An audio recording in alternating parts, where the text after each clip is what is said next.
It's a little later than my usual start in the morning for a sunrise, but this is a nice little spot. Still throwing some shade out. We had an interesting experience this week.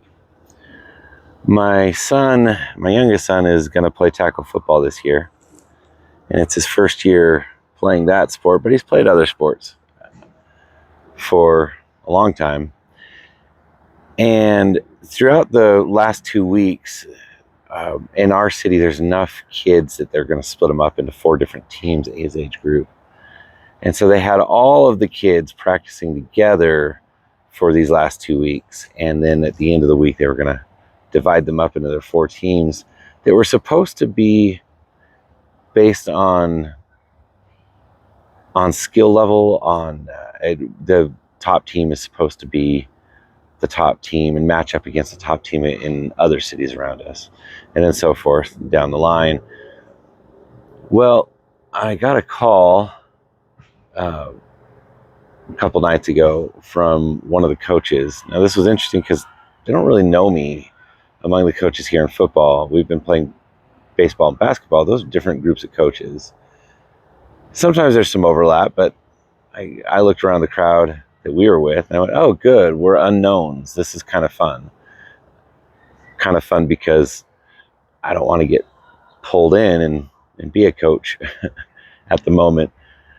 So I get a call from a coach who I don't know and who doesn't know me, and he says, I'd like to have you on my coaching staff. And I went, okay, that's interesting.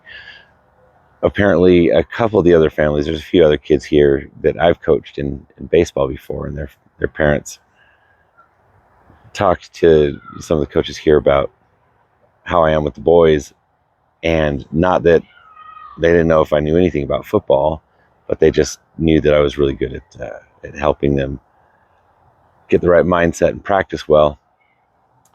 But the other thing that happened, the reason they were interested in having me come on their team, and then some of the other teams wanted me on theirs, is they wanted my son on their team as well. And when I talked to them about that, they went, look, he's really athletic. He clearly, you can see that he knows how to listen, be serious in practice. And that's all true. My son has been coached at a high level in one sport for a long time, so he knows what it's like to be around very serious competition coaches. Interesting how that showed really clearly in just these couple weeks of workouts. Well, I took it back to him because really there were a couple teams that wanted him on their team, and he was being asked to be on one of the 2 higher level teams because of how he showed in not just athleticism, but the other soft skills, right? I took all the information back to my son. I could have easily just said, yeah, we want to be on the highest level team, let's go, and try to push him. But he's already pushed in his other sports. So I wanted to see how he felt about it.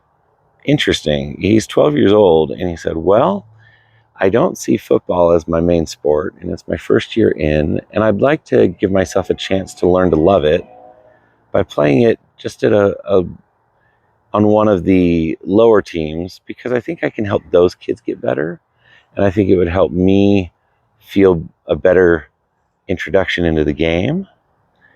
And really, I don't care if I'm not a star player at football. It's just, to him, it's a chance to get better conditioning and get some toughness by getting used to contact. I thought there was a lot of wisdom there. I thought, how did my kid get that smart? It's something I don't want to let him shy away if he's scared or intimidated by a challenge. But I do want to recognize where he's already accepted challenges and excelled in those challenges. And I want him to learn how to make his own decisions too. And this was a great chance for him to show that he's ready to make some of those decisions, and trust him. We'll evaluate as we go on, but When it comes to making choices and developing executive function, sports is a great way to do that. It has um, a lot of requirement to make decisions quickly.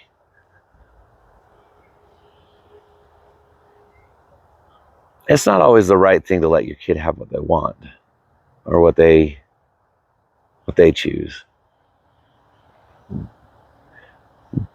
But I presented all the information to him, asked him follow-up questions as he was thinking through it. And I think I'm making the right choice here by letting him make his choice, because he had options and he chose one.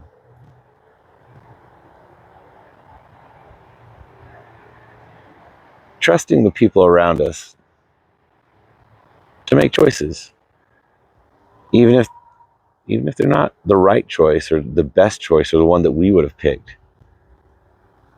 Have they thought it through? Can you see that their logic is not based on fear or intimidation or easiness?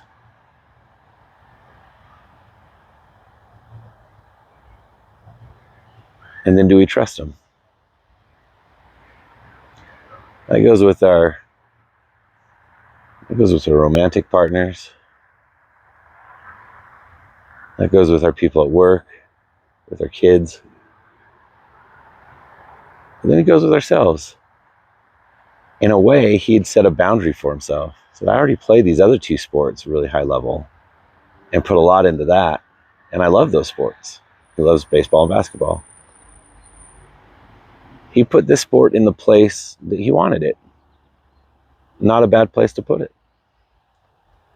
I'm not here to have fun, to learn, to grow into something. The idea that he said that he wants to give himself a chance to learn to love it. It's so tempting to take a kid who is clearly athletically capable of a higher level and then just push him into it and kill any chance that kid had to love it. I see this happen at work too. There's people who love the work they do and then they feel like they have to get pushed into management. And then it kills it for them, because management's a lot harder than just being really good at something. Now you got to deal with people.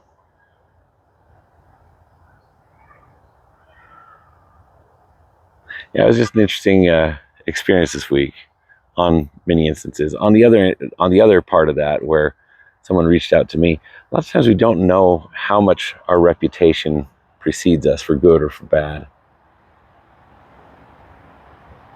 And I've talked about this in previous videos. Being known, being connected is important. It makes you feel part of a community, hopefully for the good. It's kind of a warm feeling for me, getting calls from not just the one coach, but from a couple other coaches and friends this week. Hey, I hope your kid's on our team because we'd sure like to have you help coach. Or hey, we'd like to have you in the family of our team and help and inspire the kids. Now, I did say yes to coaching on the one team, but had to set my own boundary. Said this is how much time I have, because my time's limited, and I didn't want to get completely drawn into another huge time commitment. And so the guy said, what position do you want to coach, or what kind of coach do you want to do? And I said, I want to be the team's mindset coach. I can help with some drills at practice and things, but and I do know quite a bit about football, but I want to be there to help the kids rise to a challenge, learn how to do tough things, feel their anxiety turn to energy and excitement, and translate into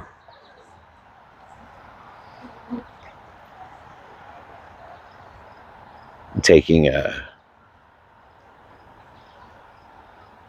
advantage of this moment to learn, to grow, to become something, to become tougher, to become braver, become smarter, be able to make choices and plan, execute, bounce back from failure when they